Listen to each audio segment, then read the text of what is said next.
and welcome back to another episode. How are we getting on, guys? Great. How are you doing, Scott? Pleasure to Doing have you on well, can't today. complain. So today we're joined by the handsome I would say your name other way around. Scott Johnston. How about you introduce yourself? Well, hi, everybody. My name is Scott Johnston. I am a paleontologist. Specifically, I am a fossil preparator and a science communicator. Yeah, it's very interesting stuff you do. Because we think about fossils being dug out of the ground, and we don't really think about now what, like they have to be framed and have all this kind of stuff going on. So I guess tell us a bit about what you do. Like, when you get your hands on one of these things, what do you do?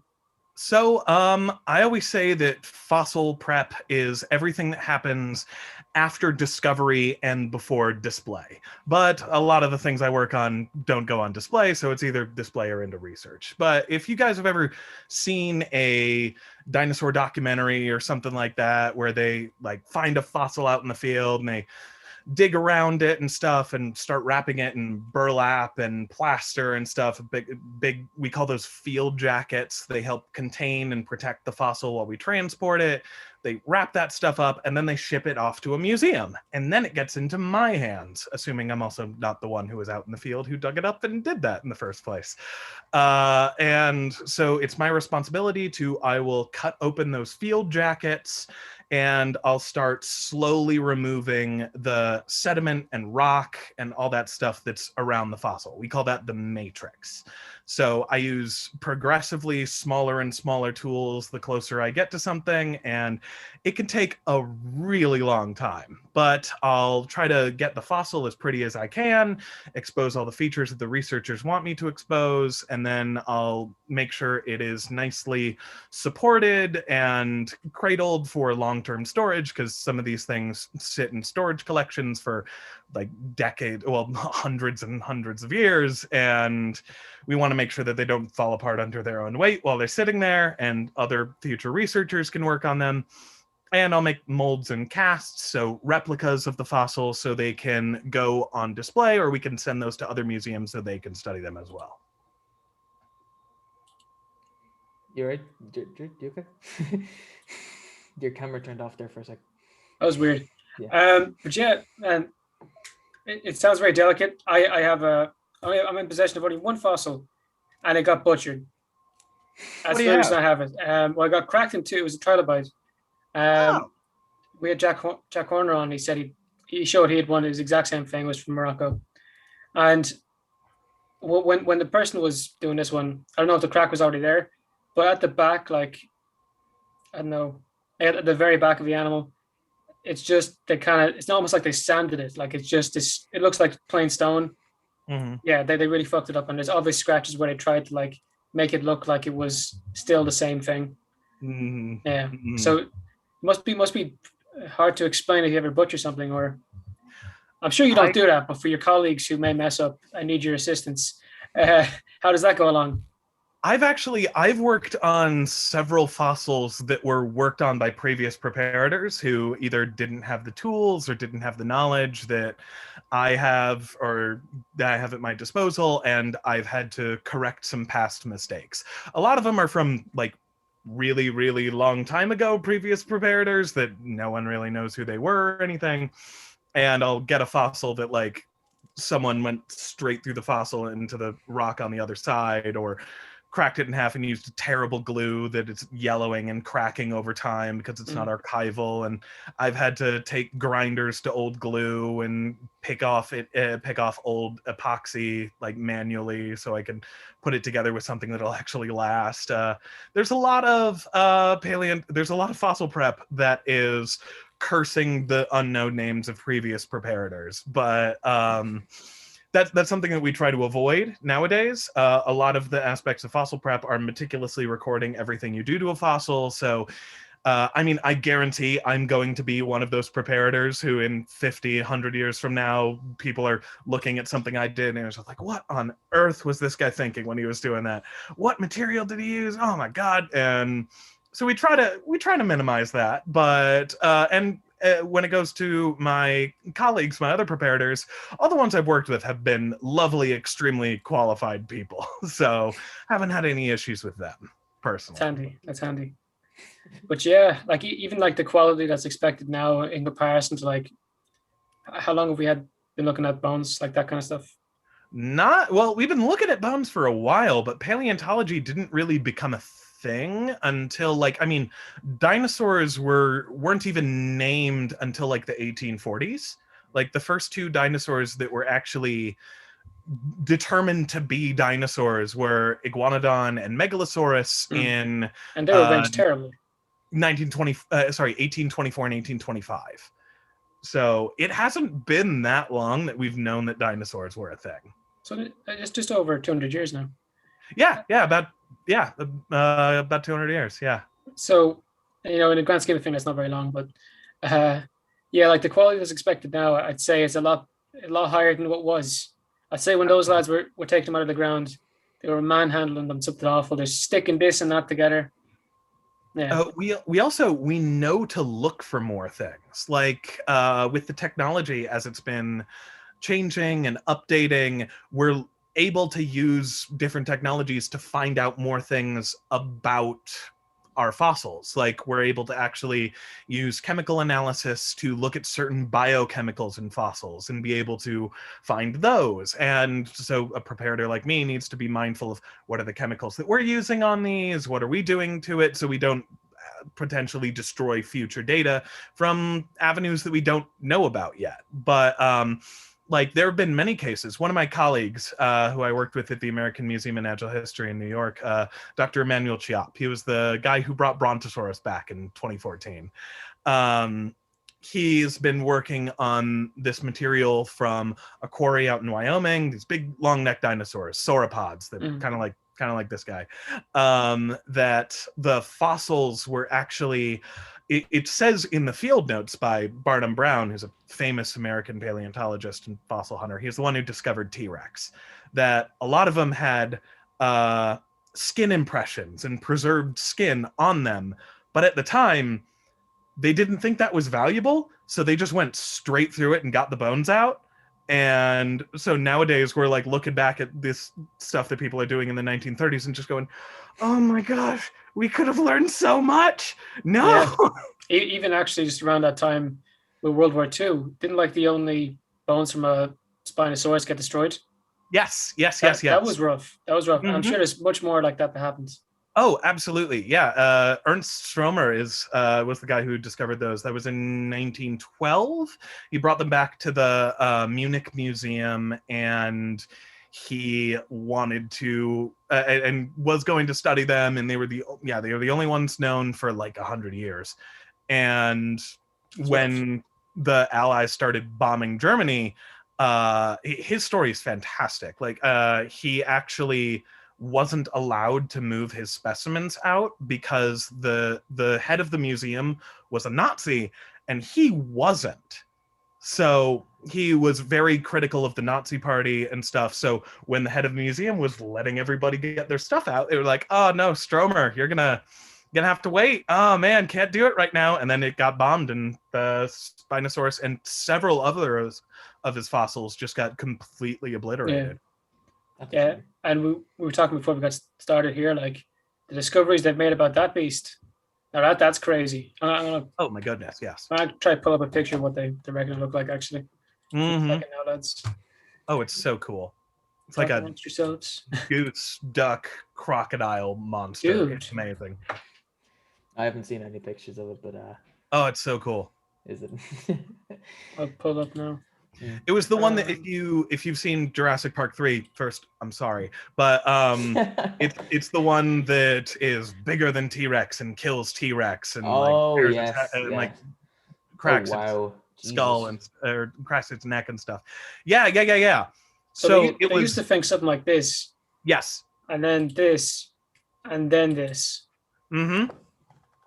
Yeah, exactly. That we now know that you can see along the tail there that it has those are called spinous processes. They're the bits that stick up from the vertebrae. So if you bend over and feel along your spine, you'll feel those little bumps there. Those are the same bits of the spine that we have, except on the back there on Spinosaurus, what gives it its name, it has that giant sail.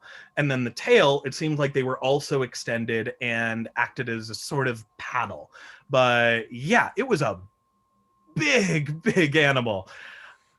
Huge, and it was piscivorous, so that means it ate primarily fish. But I mean, some of the fish that were living alongside it, there were like coelacanths that were the size of small cars, and sawfish that were like 10-15 feet long. Oncaprists there. It's a crazy beast. But the idea that it might have been like more aquatic than we initially believed, when you look at something like this, that makes a bit more sense, because good luck getting around on land if you look like that. Yeah, it probably wasn't. It probably could walk on land, absolutely, but it probably wasn't the fastest. No. Yeah, I'd say it would probably move a bit like a crocodile, only when it has to. Probably a bit more like a waterfowl, like a goose or a duck, where like they can move on land. They're way better in the water, but like they're a little awkward on land. Like a goose or a duck that's the size of a school bus and a half and wants to eat you. Isn't that the case with like Terra Birds as well? Like they reckon they honk like gooses. Yeah. Well, pull that up too. Oh, no. So I think what you're thinking of, there's this one. So the Terra Birds were this group of carnivorous, like mega carnivorous birds. They were originally from South America, and they actually went extinct when the sea levels dropped during the leading up to the Ice Age that caused Central America to get connected between North and South America. And that caused what we call the Great American Interchange, the Great American Biotic Interchange, where we have like cats from North America and dogs moving down to South America, and animals like the giant armadillos, and giant ground sloths and Terra Birds moving up into North America, and they actually died out during that. They couldn't compete with dogs and cats, but they were horrifying. Some of them were like 9 feet tall and stuff. It was terrible. But I think the one that you're thinking of, there was one that lived in Australia, but it wasn't necessarily a Terror Bird. I forget exactly what it's called. It looked the same, different family. Like it evolved separately. Yeah, and we think that one was herbivorous, actually. So it was just like an ostrich, but bigger and really stocky. But I mean, I probably wouldn't want to tangle with it, because I mean, I know what giant flightless herbivorous birds live in Australia now, and I don't want to fight a cassowary. Yeah, that's a dodgy one right there. Oh yeah, yeah, you've more of an expertise in that kind of area. Like after the dinosaurs died off, you might throw us off guard a little bit with the dinosaurs behind you, but you're you said you deal exclusively with post KT pretty much fossils. Pretty much. So most of the time when I've been working, I got my start at the University of Michigan, and while I was at the University of Michigan, our specialties there were basically mammoths, mastodons, and the evolution of whales. So I've done a lot on mammoths and mastodons. As you say, I throw people off with all the dinosaur stuff around me, but it's also way more recognizable than if I had a mammoth tooth here, which I do have a cast from mammoth tooth around here somewhere. Dude, but it just kind of looks like a blob. And unless you know what you're looking for, it's not exactly super recognizable. But like, I've been on digs where we're finding mammoth material. Like there was, when I was in college, I was getting ready to go to class, and I decided for some reason, I was like, I'm going to look nice today. So I put on like a nice white polo shirt, nice black jeans and stuff. And I was pouring myself a bowl of cereal after I had just gotten out of the shower. And I got a call from my mentor, Bill Sanders, at the University of Michigan. He was like, Scott, if you get your ass here in the next 10 minutes, you can go dig up a mammoth. Like, what? I'm like 25 minutes from the museum. He's like, I said 10 minutes, and hung up. And then I just like, okay. And I ran over to the museum, popped my head into my professor's office. Hi, I'm not going to be at class today. I'm digging up a mammoth. Bye. I'll tell you about it tomorrow. And yeah, it was a farmer who was putting in a tile drainage line in their wheat field in Chelsea, Michigan, and hit a mammoth skull with a backhoe.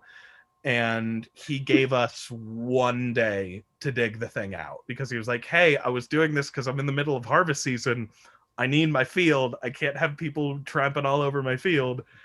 So yeah, he gave us a day to dig it out. And yeah, so I worked with Dan Fisher. He's one of the world's foremost experts in mammoths and mastodons. Helped him with that project and several others. And with the evolution of whales, one of the big projects that I worked on was Basilosaurus. We had this 36 it was a 36 million year old 45-foot long whale it's so old it still had back legs. Yeah. And that was fun. It's got the basil name because it's long like a snake, right? Yeah. Mm-hmm. Well, it's Basilosaurus, I believe, translates to emperor. Yeah, it's they also thought it was. Yeah, they thought it was a reptile initially, didn't they? Yep. Mm-hmm. Exactly. They thought it was a giant, like biblical sea snake at first. Now, if you ever the killer whale scary, look at this fecker. Oh, fucking hell. Oh yeah, exactly. It was. That's just huge. evil. Yeah, Basilosaurus. ever seen, that's the actual species I worked on. So, yeah, which one? This super cool. That one. Yep. Mm-hmm. Shit. That's fascinating. Actually, if you type in Basilosaurus Michigan, you'll see the exact one that I worked on. Minecraft. I don't know how to spell Michigan. I'm not a statesman. There you go. Hey, there it is. Which one? The one on the left. Or the one right there. Yeah, that works. Oh, it's such a tiny picture. But or that one where your mouse clicker is. That would also be it. Perfect. There it is. The big long one. Dude, that's the one I helped make. The smaller one's a species called a genus called Dorodon that lived alongside it. But yeah, I helped build that. That's an ugly guy. Oh yeah. But yeah, man, that's just again, it's insane. Like you're living some kid's dream right now. Like for 14-year-old you must be so happy. Oh my, you're kidding? 5-year-old me is so happy. I started working in fossil prep when I was 14. I started volunteering at the University of Michigan because my dad worked there. He happened to know the head of the prep lab, and just to like get me out of the house during the summers and give me something to do, he asked if I could start volunteering there.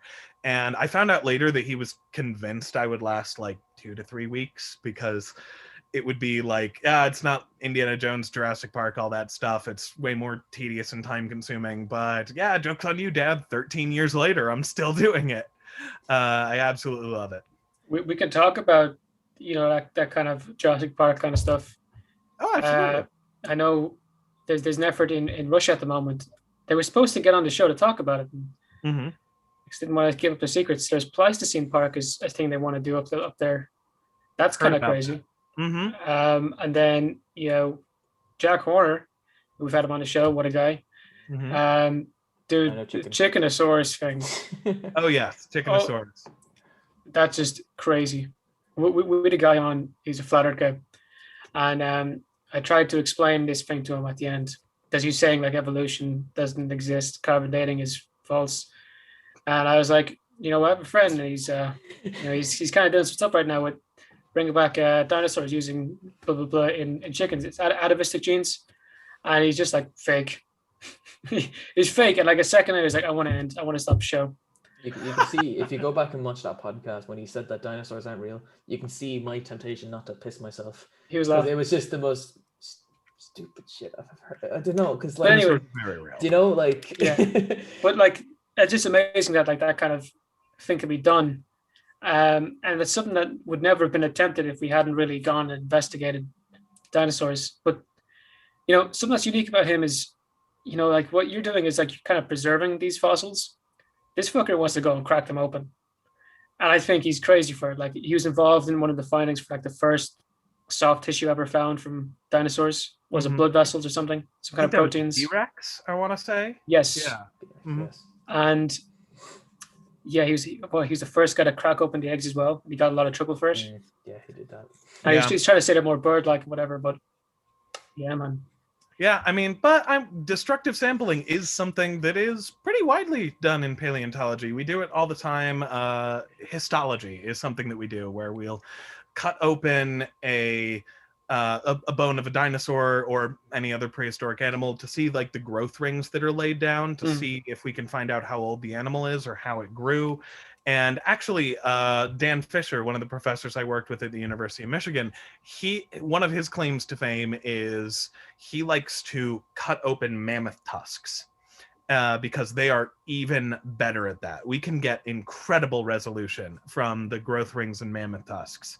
And like we can get down to, if you have high enough magnification, you can get to you can get to daily growth patterns. So you can tell almost how old to the day an animal is, except for the fact that mammoths use their tusks, so they wear down the tips of them. So we don't really get to know how old they fully are because we're losing some of that data. But we can get to the point where we can pull the tusk out of the skull and look at the greater trends and go, oh, this mammoth died in the spring, or this mammoth died in the fall, or something like that. That's crazy. Insane. That's mad. Remember that guy who wanted to bring them back using an Asian elephant? I was about to bring it back. Didn't they stop him? Dolly, the sheep, and how long you could do something like that. I'm not sure if they did stop him or not, but I wanted to do it a couple of years ago. I mean, let me look that up. Thomas, you had a question there about Dolly the sheep. Yeah, I was about to bring up like how long you could do something like Dolly the sheep, where you could clone a mammoth even. I mean, I don't know, because we would have to have. I mean, I'm not a geneticist by any stretch of the imagination, but I know that there's a lot of issues with cloning. There's accelerated aging and other difficulties, but I know that would be pretty tough, especially because it's hard to have 100% DNA, like 100% recovery rate of DNA from anything, let alone like even in best conditions, DNA breaks down over time, let alone the really, really subpar conditions that we find most fossils in, or even some of the ones that are frozen permafrost. But yeah, I mean, it'd be interesting, but the ones that I've heard of combining it with like Asian elephant DNA, because Asian elephants are their closest genetic relatives, it would still never give us a like 100% pure mammoth. Yeah. It would always be some level of hybrid. So essentially, we'd just be making a very hairy Asian elephant. But yeah, and the problem with that is a lot of them end up being infertile, and then it's a gimmick at that point. But George Church wants to use an artificial embryo to try them. Are you familiar with George Church? No, actually. He's like an American geneticist, and he's heavily involved in the extinction efforts. I think he's involved with Jack Horner, but no, that's one thing. I'll pull it up here now. You give me a sec. I've never pulled this much stuff up in my life. I might get used to this. I'll be Jamie, like Joe Rogan's Jamie. There you go. Boom, boom, boom. What's up? So here's they already have progress on this. What the fuck? Oh, Jesus. Well, they have completed steps. Oh, CRISPR stuff. Yeah, makes sense.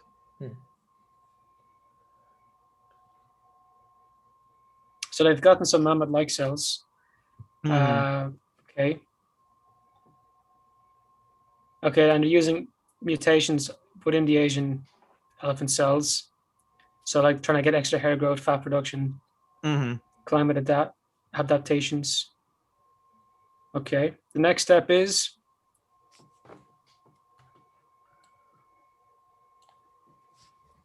okay. That's too sciencey for me to understand. Go, Scott, translate. Yeah. Well, at least as far as my understanding, with doing some of this CRISPR stuff is essentially modifying gene expression, but not exactly modifying how it would be passed down. So I could be entirely wrong on this because, again, genetics is not my wheelhouse. I work with fossils, but it seems like modifying this expression for accelerated hair growth and stuff like that would just make it so if you had two of these like manufactured mammoths reproduce, they would just make an Asian elephant because they're just Asian elephants with weird. Should I check that? I don't know. I'll give it a go. Oh, if I have to. Okay. Okay. So, what am I looking up again? Does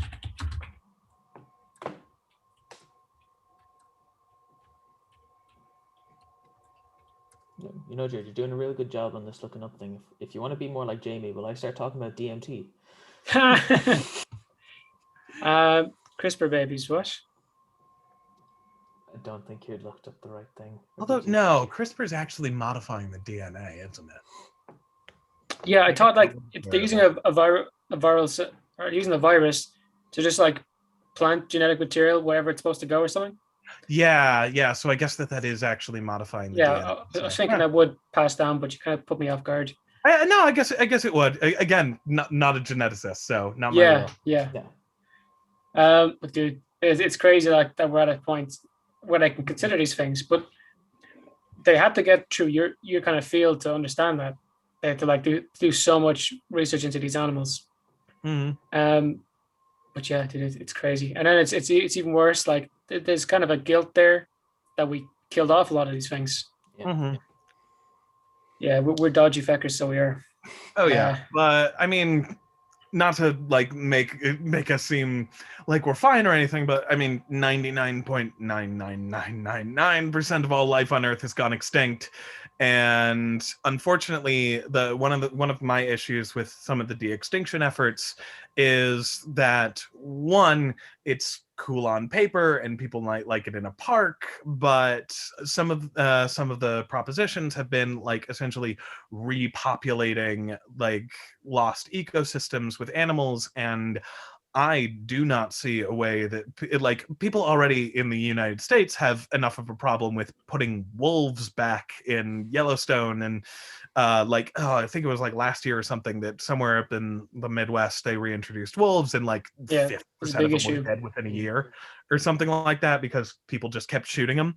And wolves are just around, let alone going to the American people and saying, hey, we're reintroducing lions and cheetahs and stuff. Like, hey, the pronghorns have been getting off too easy for too long, they're too fast for everything, we need to reintroduce the American cheetah.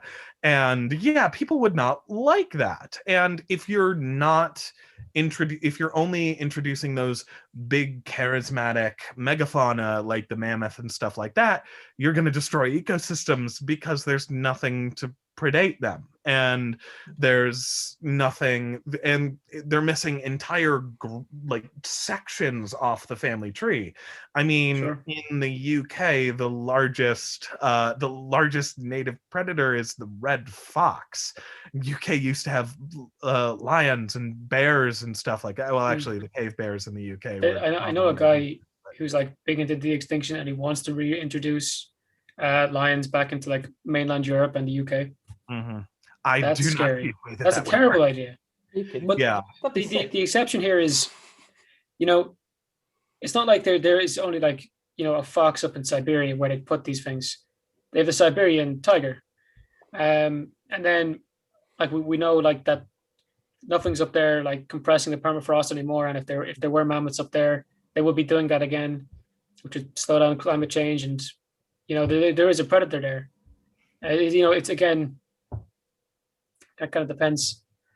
But like, yeah, what you're saying with the States, if I can put a lion or a cheetah in there, go back to South America, put in the giant Terra Birds, people won't be too happy. Mm-hmm. Although, and there's also groups that have, pretty much no living relatives, or the ones that we have are so distantly related that they couldn't effectively be reintroduced. Like the giant ground sloths. The only sloths we have right now are the 2-toed and 3-toed sloths that are this big and ridiculous. Aren't they like really separated as a group? That they're not really related? I mean, I don't really work with Xenarthrans, but I think they are. I'm not 100% sure. I mean, there was a genus of like marine sloths. Like they got weird. Or there's other groups like again in the States, like we have the pronghorn antelope. It's not an antelope, it's actually the last member of its entire family. There used to be a bunch of different types, but we only have one now. So it's hard for us to reintroduce things that aren't around really. Yeah, they kind of need a relative. But like there's not much else we could kind of bring up because none of us are exactly experts. We just be three lads throwing around a bunch of ideas. But I consider myself an expert now. I've watched 12 YouTube videos on this. Yeah, well, I also watched 12 on how they're not real, Thomas. So Actually, I watched 13. Take that. There you go. All of which were over 3 minutes. Fair. 3 minutes. Jeez, I can't even keep that. Fucking fair fucks to you, man. Jeez. Thanks, man. No problem. But if you want to go on the line of just chatting pure garbage, or maybe it's not garbage. What do you think about the idea of like these prehistoric cryptids, like people thinking that we still have some things hanging around? You think there's any room for that, and how far? No. The closest thing, the only cryptids that I could see really being a thing is are things that are extinct much more recently. Like there was a paper that came out relatively recently that said the thylacine, In New Guinea, Tasmanian tiger down in Australia, could possibly have theoretically existed until the 21st century. And it isn't necessarily that the one that we saw, the one that died in the zoo back in the 30s, was the last one. I mean, in thinking about that'd be kind of unlikely, but there is a chance that some could have existed for a while. There's a chance, like huge scare quotes, that they could still be out there. I would love to see that. There was that footage that came out like a couple months ago that got like everybody really excited, and then it just turned out it was completely unrelated. Well, they thought it was a thylacine, but it absolutely wasn't. But other things like Bigfoot or the living dinosaurs or the Loch Ness monster. Yeah, the dinosaur or like aquatic reptile, they would have to have some kind of descendants. And I hate to break it to you, people, there can't only be one animal left in a species. Like you think there's like a 65 million year old brontosaurus hiding around the place in the Congo? No. Nope. It's also one of the things that I think is kind of interesting on it is if you look back at a lot of the historical, so two things on this. If you look back at a lot of the historical depictions or like descriptions of these animals, of these cryptids, then a lot of them are very different. Like they're like, one of them says that the Loch Ness monster was snake-like. One of them says it has a head like a horse. One of them says like this or that, or like all of these different descriptions. But as soon as one gets popular in the media, that's what everyone sees. Like now everyone thinks that the Loch Ness monster is an elasmosaurian species. Are you familiar with the first depiction of it? That was like some kind of gelatinous blob. Yeah, that or something like that, and it's the same thing with a lot of these with a lot of these other cryptid remnant prehistoric creatures. That like a lot of the descriptions are really broad initially, and then one person says, that looks like a pterosaur, that looks like a theropod, and then all of them are just like, no, it's a theropod. That it's there was a quote I heard about this a little bit ago, that it's like if it's described, then it's written down, then it's history. And if it's written down and then it's described, then it's fantasy.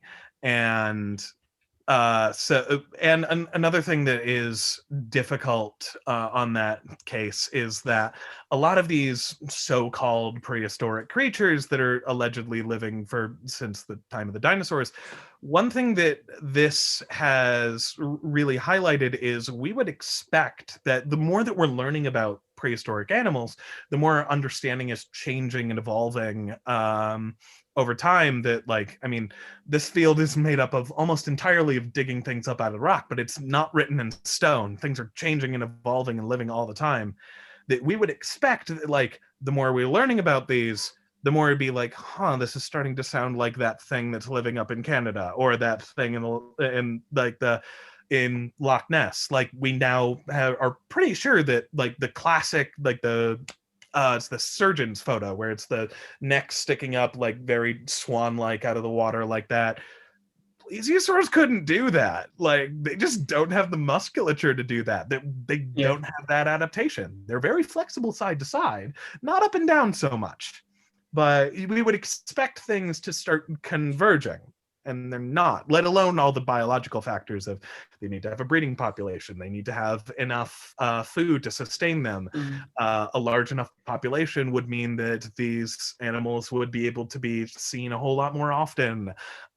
They would definitely have impacts on the environment. We would see dead ones. I mean, yeah, we keep finding new larger animals, but we don't really find anything that's sauropod size. Yeah, it's hard to hide. It's tough. But there was one that really got me when I found out about it, and it made me kind of a bit more convinced. It was the fact that there was a non-avian dinosaur leg bone found after the KT. Are you familiar with, I think it's called Quinornis? No, actually. I'm not familiar with that one. Jeez, I'm surprising well, you work in the field, not paleontologist. But yeah, that's one thing. I'll see if I can pull it up. I got the proper thing first. I wonder because I haven't. I wonder if there's some issues around that one because there are some places I've worked out in the Hell Creek. I've worked in places where I've seen the Cretaceous Paleogene boundary where the Iridium Z coal laid down by the meteor, and there are some areas where things have eroded, and we find stuff that is above where it's supposed to be or below where it's supposed to be. So it can be difficult. Okay, so it's a prehistoric bird genus. Okay, it's a bird. Yeah. Well, so it's what's the distinction of it though? It's different characteristics for it. Just in the juvenile of a modern bird, an adult, and non-neornithine.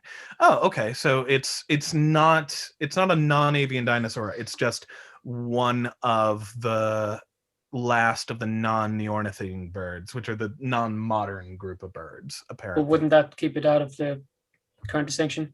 No. I thought the avian version of, or the avian group is like very strict to only like one post KT. No, because birds first evolved in the Jurassic period, 150 million years ago with Archaeopteryx. That's our first bird. There were full-on birds throughout the entirety of the Cretaceous. I mean, there were birds that we know that like you would travel back in time and look at it and just go, yeah, that's just a bird. That just looks like a bird. And for the whole Cretaceous period, we find birds that are like that, like even some of the ones that are kind of weird looking, like Ichthyornis that still had teeth. Otherwise, it kind of just looks like a tern mixed with a seagull. So yeah, but the only birds that we have nowadays are neornithine birds. So those are the crown group of birds. Those are modern birds, as we call them. But aves, so the group birds, contained several different families, some of which are extinct now. So the non-neornithine birds would be ones that are not within that group. They were still birds. They were still very much birds, but and that means that they were still dinosaurs. They just weren't non-avian dinosaurs. So that one's a really cool one, but it's not a non-avian. It's not what 14-year-old me needs to hear. No, but it's still cool that like something that wouldn't be considered as like the modern group got a little bit past. You know, it's like a little bit of a little chunk of the past. You know, because don't they reckon like most of the birds that survived after KT extinction were, what's it called? Like they were ground dwelling birds that learned to fly again. I'm actually not 100% versed on that because when I was working in the Cretaceous with the Cretaceous Paleogene, I was working with Dr. Greg Wilson out of the University of Washington. It was my field class when I was in college, and he mostly focused on the mammals that were impacted by the Cretaceous Paleogene, but by the meteor impact and everything. So I'm not 100% sure on the birds. That could be the case. I'd have to read up on that. But yeah, I know that there were some ground birds during the Cretaceous. I don't think that they were that common because a lot of those evolutionary or the ecological niches, so the job that that an organism has in the environment, were taken up by the non-avian dinosaurs, and they have a bit of a 180 million year head start on them, or well, less than that, but yeah. Sorry, I keep putting you out of your no your area there, but hey, I'm always learning. So what do you exclusively work with then? Like at the moment, what are you working on, if you can say? So at the moment, I'm not sure if I can 100% share it because be a little bit secretive. But right now, I'm actually doing contract prep because, unfortunately, I actually got laid off from my job at the university, at the American Museum of Natural History because of the COVID pandemic. Right. I was one of the most recently hired, and so when the museum was projected to lose like $150 million or something like that, and they had to make some tough calls, and unfortunately, reverse seniority, I was most recently hired, so I was most recently let go. But it was a great job. I loved working there. I still keep in contact with everyone there. So after I got laid off, I just decided that hey, I'm not going to let the pandemic stop me. My passion for this stuff is bigger than the pandemic. So I put my feelers out there and I managed to find some contract work, because even though these fossils have been sitting around for 300 million years, they can't wait until someone gets until someone gets a vaccine. Can't wait for the end of a virus. Still got to have work done on them. So I used some of my contacts and managed to hook up with one of my colleagues who was on his way to go work in Texas in one of their museums, and I met up with him to buy this microscope for cash out of the back of his van in a Denny's parking lot in a truck stop off of I-80. And I've been working on contract stuff since. So this is my lab. I work down here, and I'm still able to do the stuff that I love. And since then, I've also been doing a lot more science communication. I've always been really passionate about teaching people paleontology because it's something that I love. And as you guys have experienced during this, sometimes it's really dense and really tough to get through. There's a lot of big Latin words. There's a lot of big, crazy concepts and stuff, and everything has a name that's a mouthful and a half to pronounce. But so someone who has a bit of a background in it like me can really help people out understanding things. So my girlfriend recommended that I start doing weekly Q&As, and I've loved having the questions on there. I do that in between when I'm working on my fossils. But yeah, it's been I'm sorry I had to leave the American Museum of Natural History. Hope I'll be able to go back at some point, but I've really loved being able to do this stuff. Well, I hope I'll be able to go back, or I'll find something else. Yeah, well, I'm sorry to hear about that, but in another way, it kind of led you to where you are now, which is looking pretty good, man. Yeah, I'm enjoying it. I'm having a blast. I'm helping people out, right? I'm also doing some scientific advising for places like TRX Dinosaurs that make dinosaur puppets and stuff for education. And they do it good too. I checked them out. Oh, they're great. I love that. I love their stuff. I met Keenan at a conference in Calgary a couple of years ago, this Society of Vertebrate Paleontology conference. He's a great dude. And I've been doing that. I've been doing other scientific consulting. I've been working with web comics like Dinosaur Comics on Instagram. If you guys have ever seen any of Andy's stuff, his stuff's great. I work with him sometimes.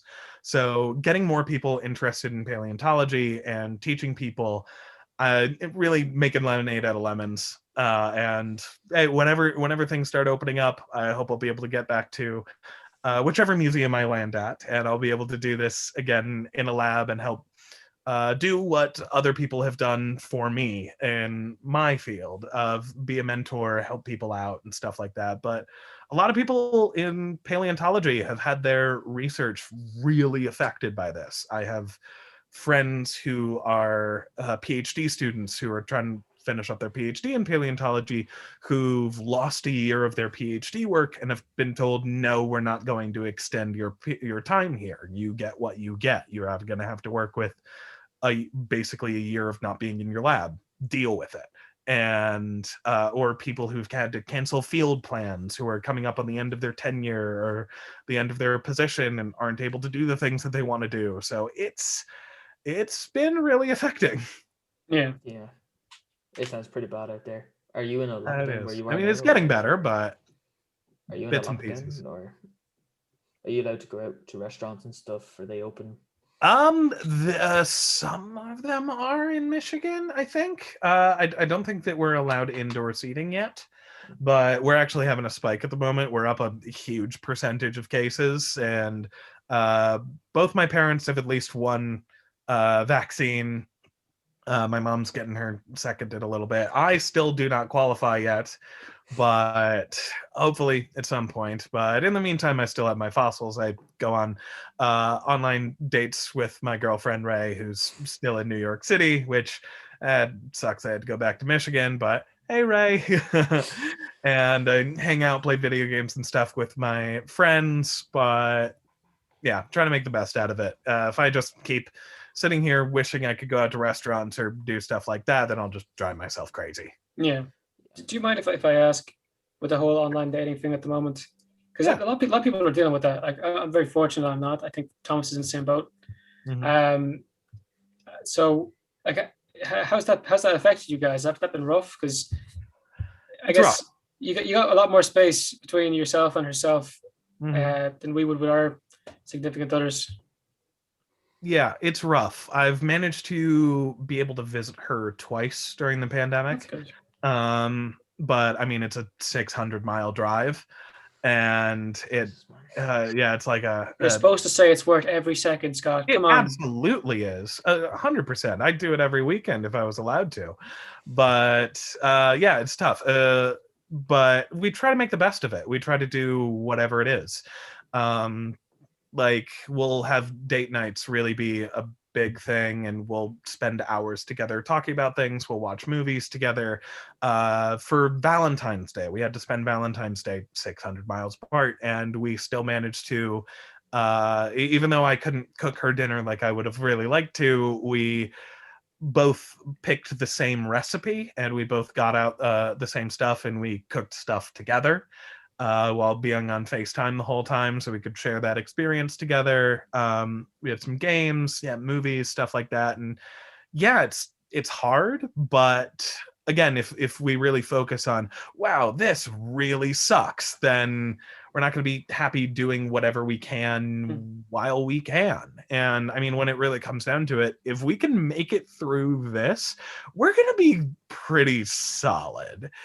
But yeah, it was a big change to go from, I was literally a 15-minute walk away from her, that she was like 10 blocks from me, 11 blocks from me in New York, to being 600 miles away. We're still in the same time zone, which is nice, but yeah, it's hard. And she just recently started up being, she just got a job as a third grade teacher, so she's available whole lot less, but I'm proud that she's been able to still keep working and find something, even though, I mean, talk about careers that have been really affected by the pandemic. She went to school to be an actor, and she finished her degree during the pandemic, and Broadway shut down, Hollywood shut down, a lot of TV productions shut down. That, like, she graduated with a degree in a field that doesn't exist right now. Dude, that's the only way we've been able to get actors on the show. They have the time now. There's no excuses. Yeah, we've been fortunate in that way. There are some benefits to this at the moment. You know, if you wanted to do like what we're doing, you can do it. I don't know if you wanted to focus on like remote research, you could do it. Blah blah blah. But when it comes to like people who can't work remotely, or even relationships, it's a rough time. And debt, people, like it's pretty fucking bad. But if there's any benefit at all, it's if you're able to work remotely, I guess you have more time to follow your passion or whatever. Mm-hmm. Unfortunately, you can't really work on a fossil remotely. That makes it a little difficult. Aren't you doing that like right now? Just ways around it. More or less, but like it's not like I can be working at a museum, and like I'm fortunate that I've actually, through my 13 years in fossil prep, had enough contacts that I could just very sketchily buy a microscope out of the back of the van and get like tools of the trade, like our air scribes, which like I literally could not do this without this tool, and have an air compressor and all that stuff, be able to actually work on my work in my field. Then yeah, this is tough, and this is not something that a lot of people are able to do. That yeah, because like labs are very, very specially designed. I need to make sure I take special safety precautions while I'm working here. Yeah. Well, you may do it. But if people want to check you out, what can they do? If people want to check me out, you can find me on my Instagram and Twitter at Mr. Dr. Professor Johnston, even though I do not have a PhD and I'm not a professor. It was just a name I had a long time ago that no one else had taken. So unified marketing, it's me on everything. Although I think I'm missing the last O on my Twitter. But yeah, I do weekly Q&As on my Instagram, so you can come on by, ask me any paleo questions you want. I'll do my best to answer them. I post Fossil Fridays on Fridays, where I highlight specific fossils and teach you a little bit about weird animals and stuff. Like the one I had last week was Epicyon, the largest dog known. It was like the size of a bear, and it was it was called a bear dog, right? Yeah. Oh no, that's a different one. That's Amphicyon. That's I know, so crazy, close, so crazy close. Scientific names. That one isn't a true dog. They're their own group, but they're from like the same group. Like bears, cats, dogs are from like the same. Yeah. That's carnivorans. That's it's bears, cats, dogs, seals, sea lions, stuff like that. But not all of them have to be carnivores, even though they're in a group called carnivorans. Naming's weird. It's dumb. Yeah. Like how we have the bird hip dinosaurs, the ornithischians, and the lizard hip dinosaurs, the saurischians, but birds are not bird hip dinosaurs. They're lizard hip dinosaurs. Explain that one. It's confusing. We named them before we knew that they were a part of that group. It was unfortunate. Anyway, there's not much you can do there. But if people want to check you out, they know where to find you, Scott. It was a pleasure speaking to you today. So speaking with you guys too. We're going to end this. So I guess if you got this far, fair play to you. Hope you enjoyed. So take it handy. Good luck to you, and stay away from yourself. All right. See you guys. Top of the morning, lads and ladies. Support for the Off the Irish podcast is now brought to you by Manscaped, who is the best in men's below-the-waist grooming. Manscaped offers precision-engineered tools for your family jewels, and you'll no longer need the look of the Irish with the ladies. Make every day feel like St. Patrick's Day for your balls with Manscaped. Get 20% off and free shipping with the code IrishPod at manscaped.com. That's 20% off with free shipping at Manscaped, and use code IrishPod. Use the right tools for the job and trim your pant potatoes.